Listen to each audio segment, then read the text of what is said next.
Alright, it's Mike Redacted. Shooters like Battlefield aren't really something that we've talked about a whole lot on this channel. Personally, I've been a fan of the Battlefield series and put hundreds of hours into almost every Battlefield game ever since Battlefield Bad Company 2. I feel like it would be good to talk about what we actually want from the next Battlefield game, which is hopefully coming out in 2025. Concept art for the next Battlefield game was released just a few days ago, which leads me to believe that these games are going to be announced in the not too distant future. This way we can look at the desirable specs that we've set out and give clear feedback to the developers on how we want the series to move forward and how it can improve from what it is right now. As always, I love reading your comments, so please leave me a comment in the comment section below if you think I missed something or if you disagree with me. If you like the video, don't forget to leave a like and subscribe. The past often shapes the future, so it only makes sense to briefly examine what the past of the Battlefield series looks like. I don't think it's some sort of revelationary statement to say that the Battlefield series has been in a bit of a bad spot for a while.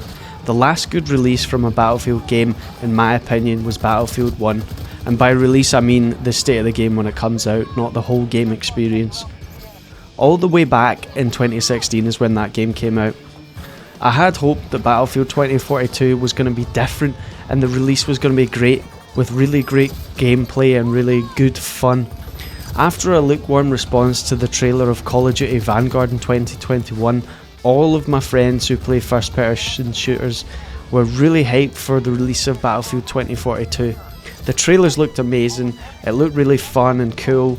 Some YouTubers were even discussing whether that game was going to be the one to knock Call of Duty off its #1 spot in the FPS genre. But when Battlefield 2042 came out, it was a different story. The game really was not in a good place at all, and it still needed a lot of time on development.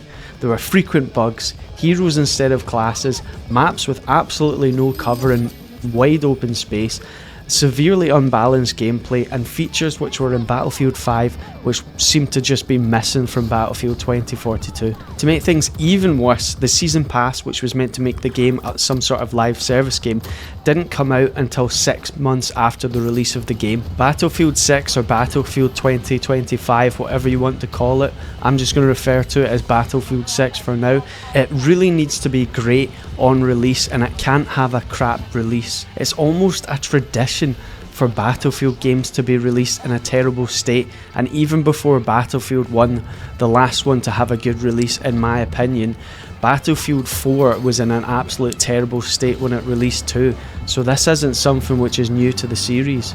EA recently canned the development of The Sims 5, and I think that shows that EA is not afraid to scrap even the biggest games that they've once had if they don't think it's going to be profitable enough. If it can happen to The Sims, it can happen to Battlefield. Battlefield 6 needs to be good or we could risk losing this excellent game series forever, because once EA cans it, they're probably never going to do it again. It's going to sit on a shelf forever. A good start to making a great Battlefield game is the setting. Currently from the concept art, it looks like the game's going to be set in the modern day. A modern day setting would be great for this game, as it's been 9 years since the last modern Battlefield game. That game was Battlefield Hardline, by the way, which came out in 2015. I think that with advances in technology, both in video game development and in military technology, it's a good time to bring the Battlefield series back to the modern day setting. If the next game was World War I or World War II, a lot of people would probably feel indifferent to the setting of the game and probably wouldn't buy it, because we've had recent World War I and World War II games. A modern day setting also allows for some really cool customization options, which I'll go over a little bit later. Now all DICE and EA need to decide is who's going to be the bad guys.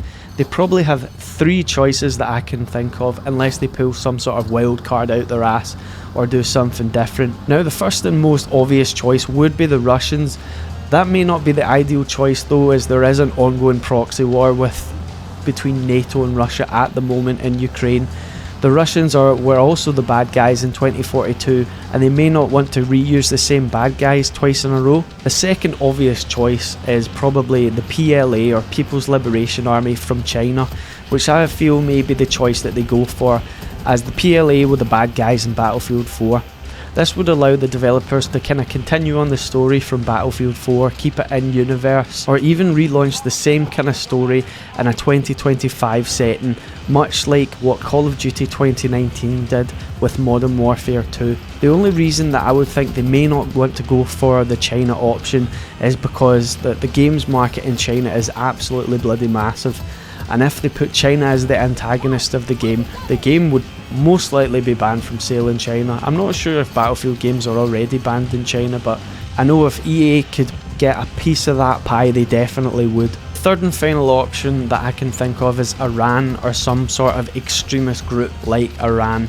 I don't think they'll go for this option though, as the terrorist extremist kind of trope in video games and FPS is quite overused, and we also have just finished the war in Afghanistan, so it doesn't make sense because we're finished fighting them, and the era of those video games is probably over now.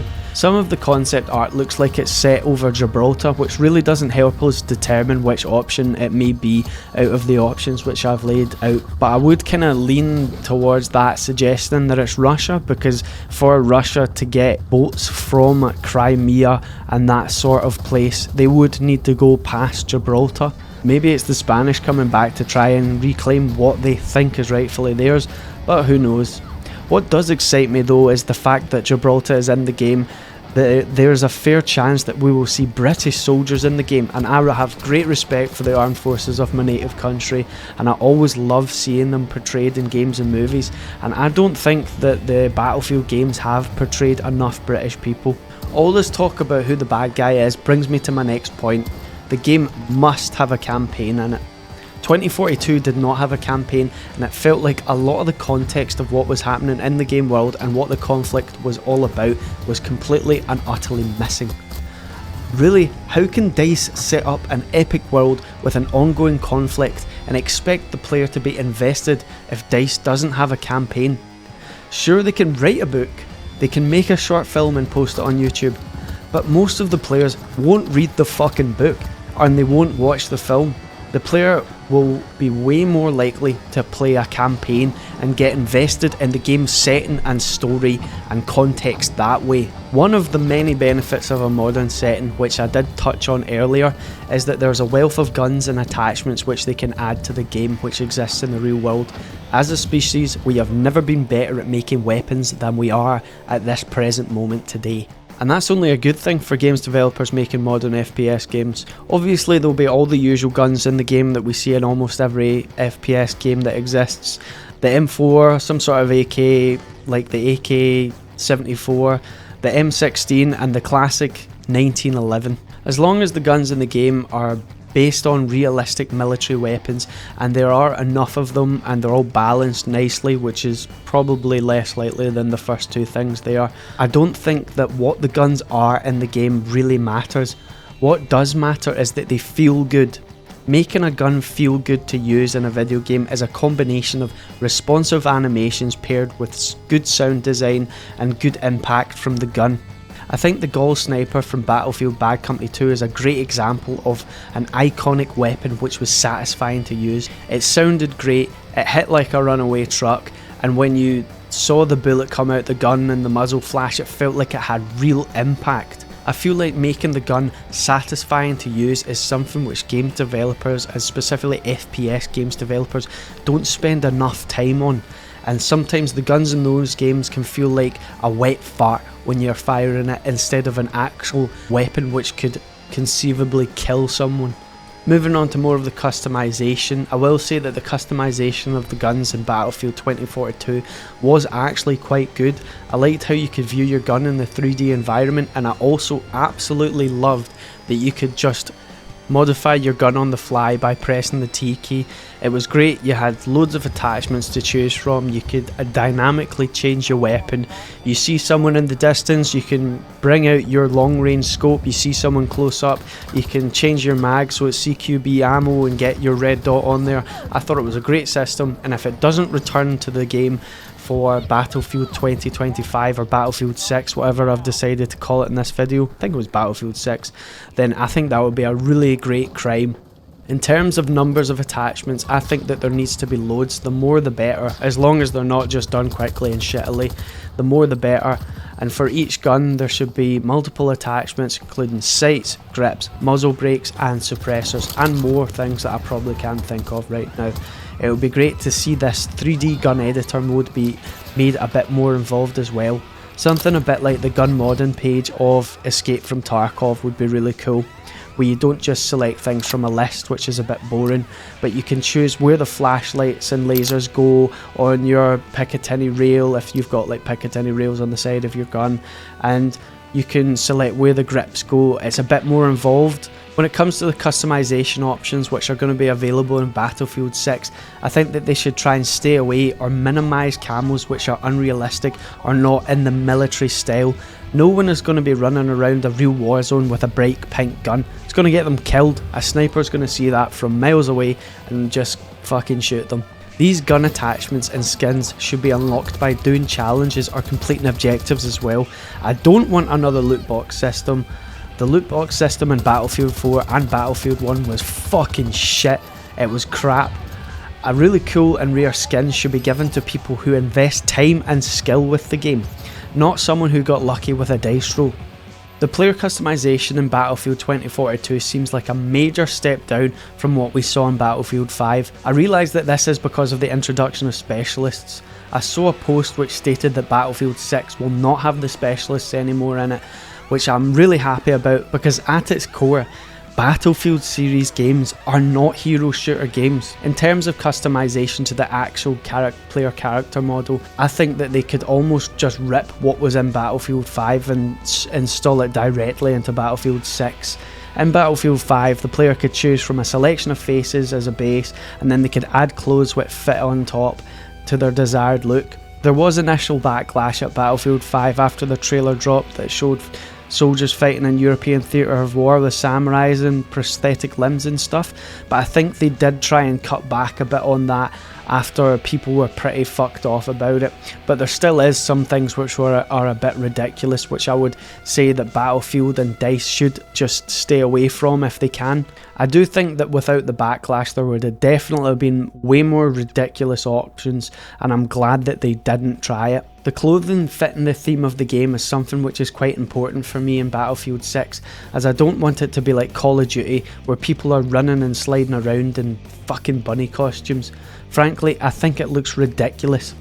I think that within the modern setting there is a lot of clothing and armour options which they could give to the player and still preserve the serious Battlefield theme. There's even enough that you can still sell shit to people as well. I know they'll have a store for gun camos and player clothing. One cool feature of previous Battlefield games is that every single separate class had their own distinct clothing options, which allowed players to perfectly identify what class each soldier was. This allowed players to adapt their playstyles and engage the enemy soldier in an appropriate way. For example, if you were an assault player and you saw a sniper, you would close the gap and engage in a short range battle where you had the advantage instead of just staying out in the open like an idiot. I would like to see something like this incorporated to the customization system in Battlefield 6. I mentioned before earlier in the video that Battlefield 2042 lacks features which were in Battlefield 5. The most prominent feature which I was referring to when I mentioned that point was the movement. The movement in Battlefield 5 was amazing, I loved it. You could crouch sprint, you could break a fall with a roll, and you could even lay on your back and fire your weapon. The system was fluid, it looked great from the first person and from a third person view. This system was just not present in Battlefield 2042. I think for Battlefield 6 they should implement the movement system from Battlefield 5 and even try and improve on it a bit if they can. By improve on it, I don't mean make it like the system which will be in the newest Call of Duty game, because that looks fucking nuts. Casual players be damned, as they're killed by some kid who's mastered the system and can manoeuvre through the air like some sort of bird person. The movement in Battlefield 6 should be fluid, easy to learn, just like it was in Battlefield 5, and it should just feel great. They have a system right there from Battlefield 5 which they can just take, adapt and put in the new game. Easy peasy, get it done. As it's a modern FPS game which is probably going to be live service, we know that there's going to be some sort of battle pass. I really like the way that the Battle Pass in Battlefield 2042 works.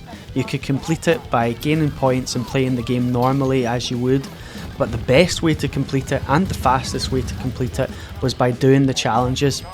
It's always interesting to change up your playstyle to try and complete a challenge with a gun or a class which you don't usually use, as it breathes new light into the game and makes you play in ways that you wouldn't expect.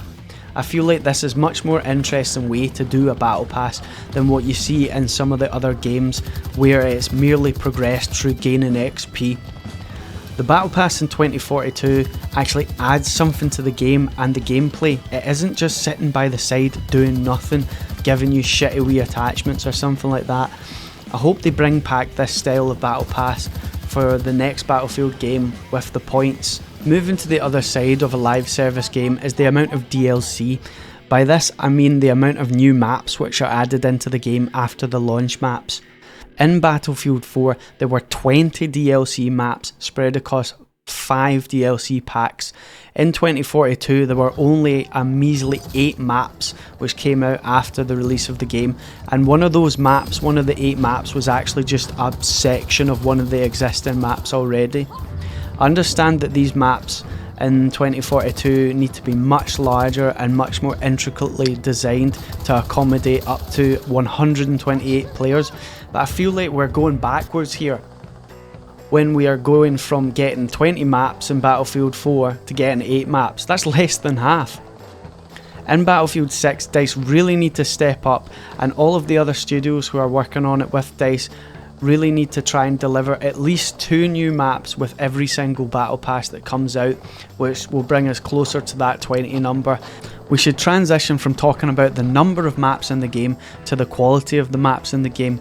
Before DICE and other developers went back and changed a lot of the maps in 2042, the maps played very poorly. There were large open spaces with little cover and strange placements of objects, and those were probably the main issues. In the release version of the game, they had a map called Hourglass, and the final objective in the breakthrough game mode was at the top of a skyscraper. The only way for the attacking team to get onto this objective was either by taking a lift, driving one of the hovercrafts up the side of the building, or by either jumping out of a helicopter or landing a helicopter, but landing a helicopter probably wasn't viable at all.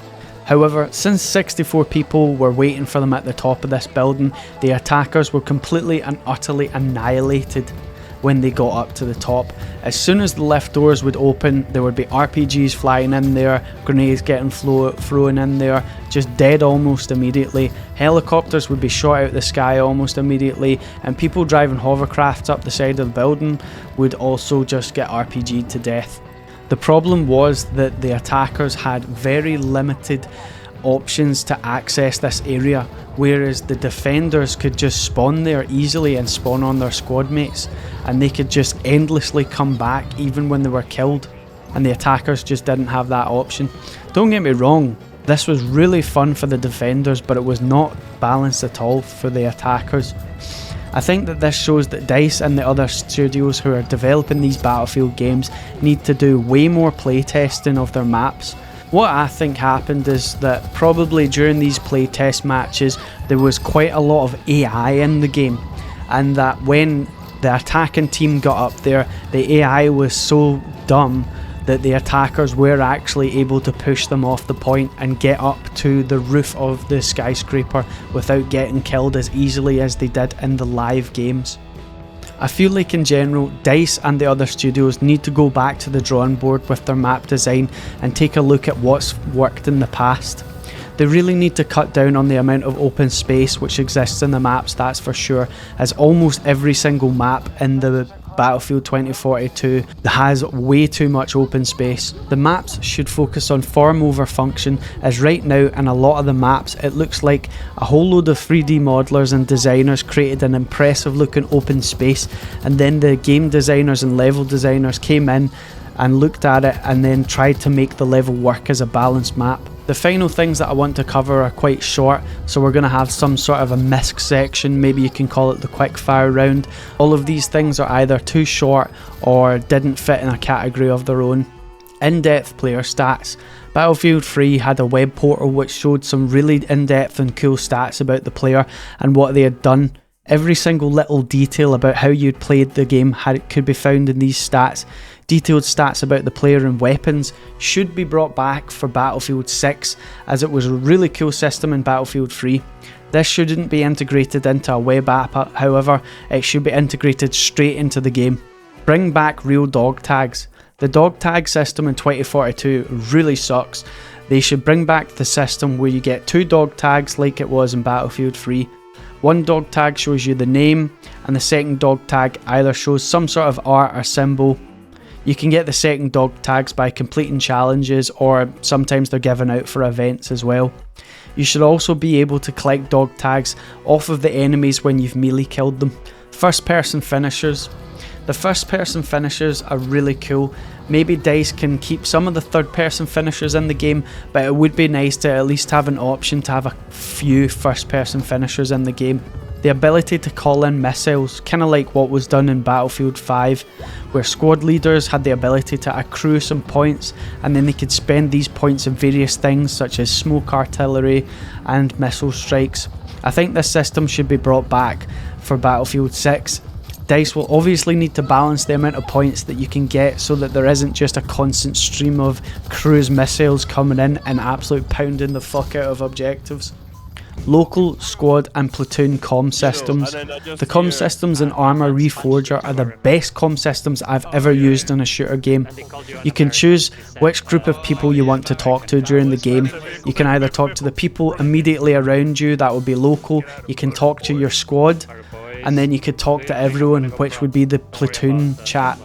You can even change the channels on your radio in Arma Reforger so you can talk to other squads. The VoIP system in Battlefield 2042 is dead. In my 300 plus hours of play with the game, I have only ever heard a handful of people talking, and it was usually shit that they were talking, nothing useful.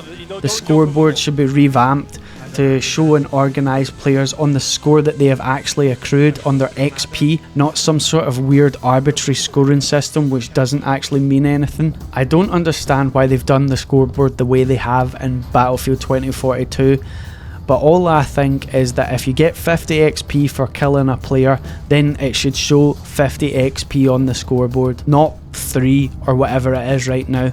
I wonder if they did do it this way because of some sort of technical limitation, though I'm not too sure. Destructible environments and levolution, if you remember that buzzword. Battlefield 2042 seems like the least destructible Battlefield game in the series yet.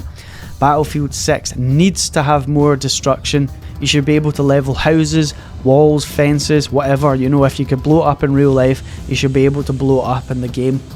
They should bring back the levolution as well, and as I said, that was a buzzword which DICE used for Battlefield 4 to describe the destruction of large things in the map, which fundamentally changed the way that the maps play.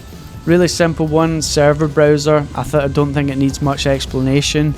Loading into a quick game's cool for some of the time, but sometimes you just want to pick exactly which server you want to play on. I think if EA and DICE actually listen to what the fans want instead of trying to maximise the amount of money that they can squeeze out of the game, then Battlefield 6 will have a fair chance at being a good game, maybe even a great one. Especially if they listen to my list and take at least some of the things that I've mentioned here into account. Well, this is my take on what the next Battlefield game needs. Let me know in the comment section below what you think, if you agree with me or if you completely disagree with me, or if you think I've missed something out. Comment, like and subscribe and all that good stuff. I'll see you in the next one.